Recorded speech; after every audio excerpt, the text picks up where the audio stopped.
Welcome. Please like and subscribe for more art content just like this. What if I told you that there's a super easy one-step trick that you could do to elevate your next painting, use less paint, make more vibrant paintings, and sell your paintings for more money?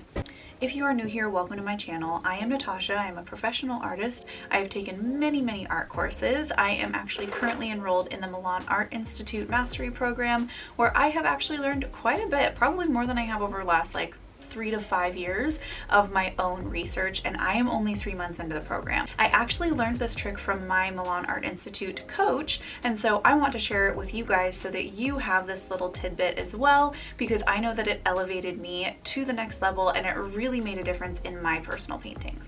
So let's get started. I'm going to show you guys exactly what this is. It's this right here, golden hard molding paste.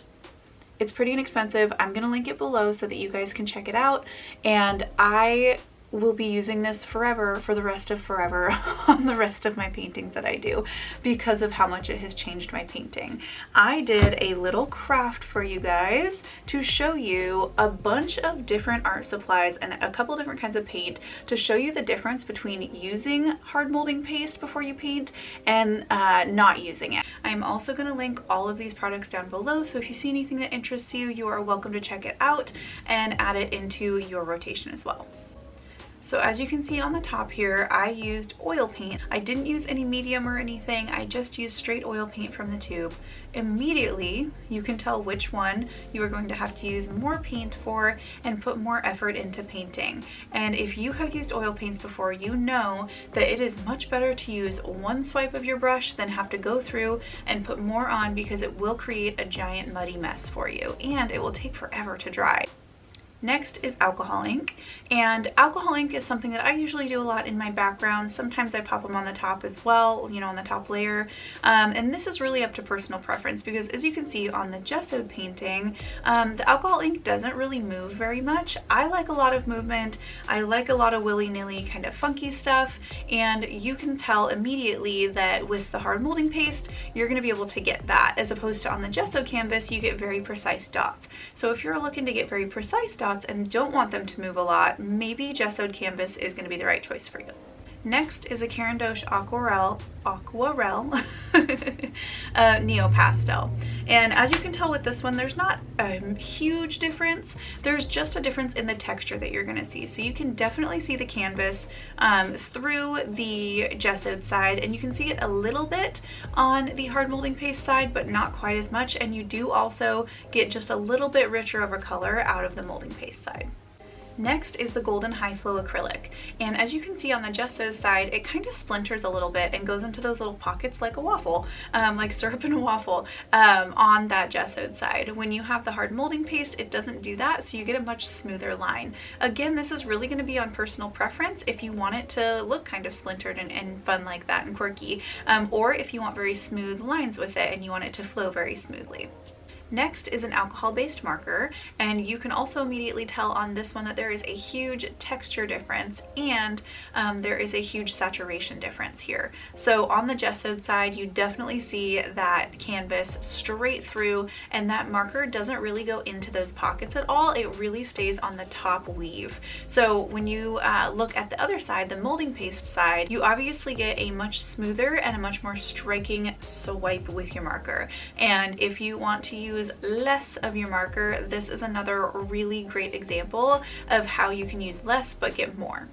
Next is a Posca marker, and I love these acrylic markers. They are my favorite and they are one of my go-tos for creating a little pizzazz.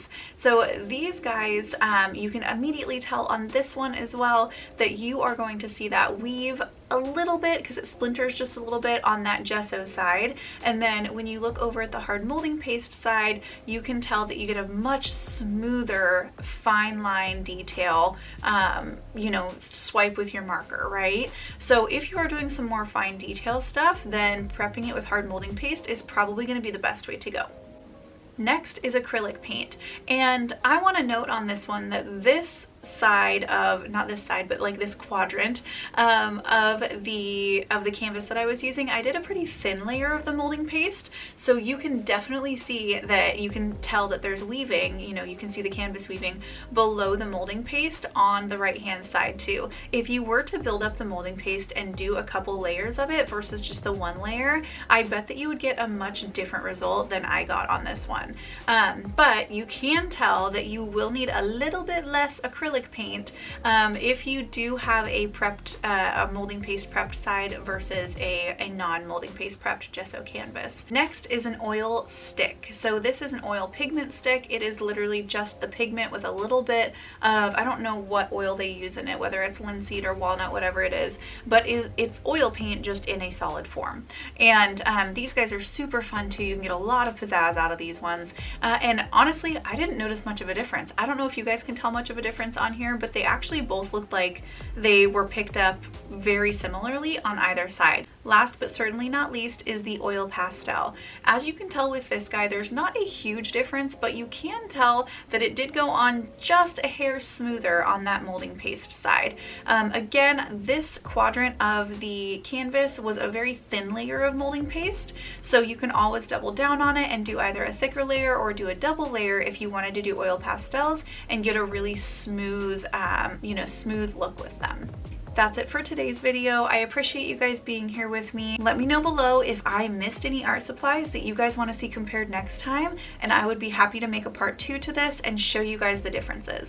Thank you so much. I will see you next time.